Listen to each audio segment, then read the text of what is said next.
ஜிம்கானா நீ ஃபேமிலியோட பாருங்கண்ணா. செட்டு ஹோஸ்ட் பேண்ட் ரெடி இப்ப கெஸ்டோட பரப்பண்ணா.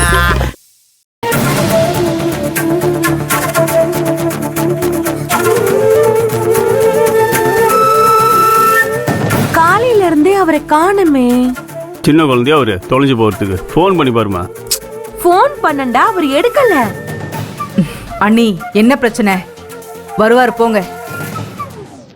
இல்ல தோசை ஊத்தணும், எத்தனை தோசை வேணும்னு கேட்கணும்ல. நான் கூட ஏதோ புருஷனை காணோம்னு பாசத்துல தவிக்கிறியோன்னு நினைச்சேன்.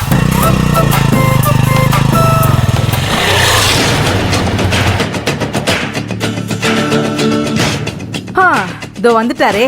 போங்க, போய் நார்மல் தோசையா இல்ல முட்டை தோசையான்னு கேட்டு சுட்டு கொடுங்க. போங்க.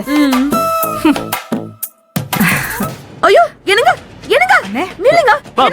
நில்லுப்பா. என்ன விடுறா, இன்னைக்கு அவளை கொல்லாம விட மாட்டேன்டா. யார கொல்ல போற? எதுக்கு கொல்ல போற? என்ன நடந்ததுன்னு உனக்கு தெரியுமா? அந்த கதிரும் நர்மதாவும் இன்னைக்கு ஜோடியா பைக்ல போயிட்டு இருக்காங்க. எங்கடா போறாங்கன்னு ஃபாலோ பண்ணிட்டு போனா நேரா வண்டி கோயில்ல போய் நிக்குது. கோயிலுக்கு போனோன்னு அதுக்காக ஷூட் பண்ண போறீங்க? டேய், எதா சொல்லிட போறோம். அம்மாடி, அவ காலி முன்னாடி போய் சத்தியம் பண்ணி நம்ம எல்லாரையும் ஏமாத்திருக்கா. என்ன நடந்துச்சுன்னு தெரியுமா?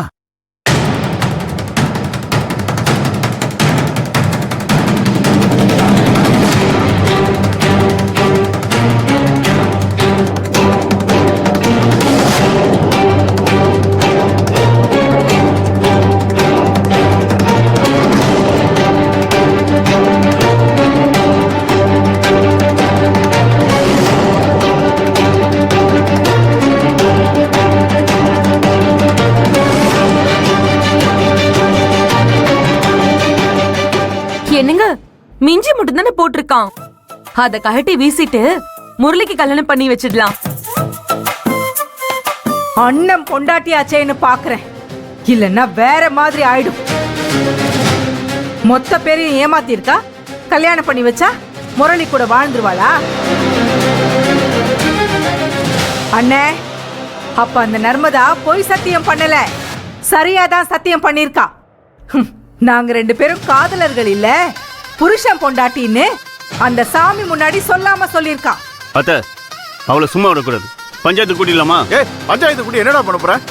அவளை போட்டு தள்ளதான்டா என் மனசு ஆறும். நானே என் கையால இல்லனே, முட்டாள்தனமா பேசாத. அவளை கொன்னுட்டு ஜெயிலுக்கு போவியா? அவளை கொல்ல கூடாது, அவளை நாம ஜெயிக்கணும். அவ தோத்து போய் அசிங்கப்பட்டு நம்ம முன்னாடி நிக்கணும், அதுதான் முக்கியம். அவங்க 2 பேரும் மாலை மாத்திக்கிட்டாங்க, மிஞ்சி போட்டுக்கிட்டாங்க, ஏன் கல்யாணமே பண்ணிக்கிட்டாங்கன்னு சொன்னா கூட யாரும் நம்ப போறதில்ல. அந்த ரங்கநாயகி நம்பணும், நம்ப வைக்கணும், அதுதான் முக்கியம். கால்ல மிஞ்சி போட்டிருப்பால, அத காட்டினா ரங்கநாயகி நம்பிடுவா. ஆமா, கால்ல மிஞ்சியை போட்டுக்கிட்டு அங்கேயும் இங்கேயும் சுத்துவாளா? கழட்டி மறைச்சு வச்சிருப்பா. அவ வேற மாதிரி கேடியா இருக்கா. அதுக்கேத்த மாதிரி நாமளும் வேற மாதிரி தான் யோசிக்கணும். அதுக்கு ஒரே வழிதான் இருக்கு. தெரிஞ்சு போச்சு, நீ ஏதோ பிளான் பண்ணிட்ட, அதானே?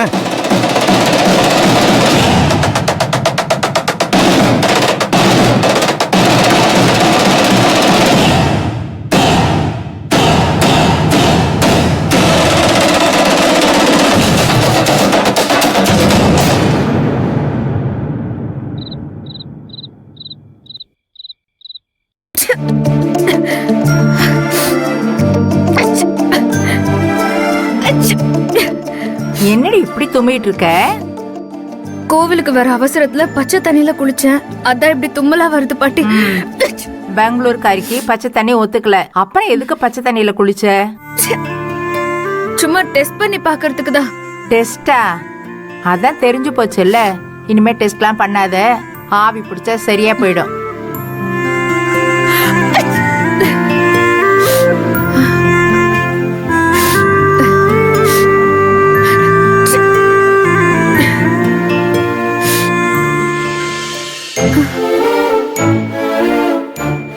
வா. பாட்டி எனக்கு இதெல்லாம் பழக்கமே இல்ல. நீ பெரிய டாக்டர் பொண்ணு, உனக்கு பழக்கம் இல்லதான். ஒன்னு தெரிஞ்சுக்க, அந்த டாக்டரையே இப்படித்தான் ஆவி பிடிக்க வைப்பேன். அப்படியா? அதனாலதான் அப்பா அடிக்கடி போர்வைய போட்டு மூடிப்பாரா? எல்லாம் உங்க வேலை தானா? ஏய், உங்க அப்பனே பெத்தவன் நான் தான். வா உட்காரு, முட்டி போடு.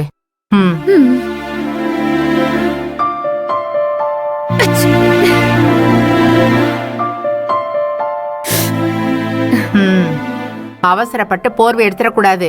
நல்லா வேர்த்து கொட்டணும், சரியா? சூடா இருக்கு பாட்டி.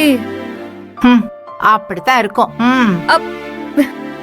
நல்ல மூச்சை இழுத்து விடு, நெஞ்சுக்குள்ள ஆவி போகணும், சரியா? நான் சொல்ற வரைக்கும் போர்வையே எடுக்க கூடாது.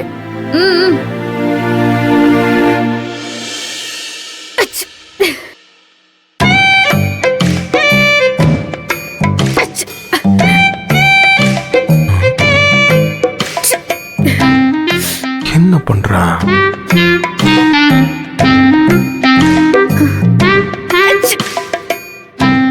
தும்மல் போட்டுக்கிட்டே இருக்கா. ஏய் நர்மதா,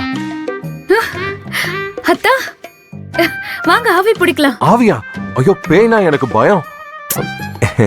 காமெடி. சரி டக்குன்னு வாங்க, நல்லா இருக்கு.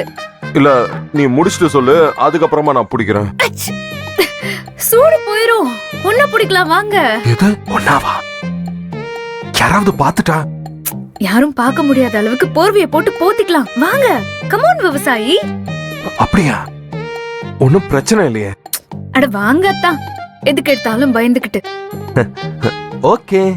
ஒரு பேயும் பிசாசும் சேர்ந்து ஆவி பிடிக்கிறது சூப்பர்ல. வாங்க சீக்கிரம் வாங்க, போத்திக்கோங்க போத்திக்கோங்க.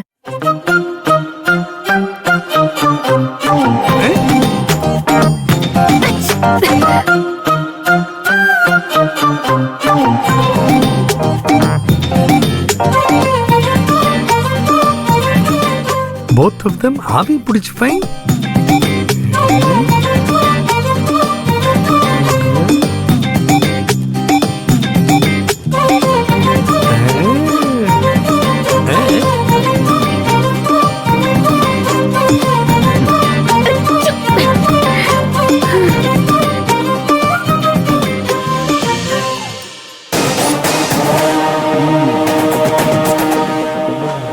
கழுத்துல மாலை மட்டும் மாட்டியாச்சுன்னா பல்க் அண்ணனும் டாக்டரும் பொண்ணு மாப்பிள்ள மாதிரி இருப்பீங்க. அவன் கரெக்ட்.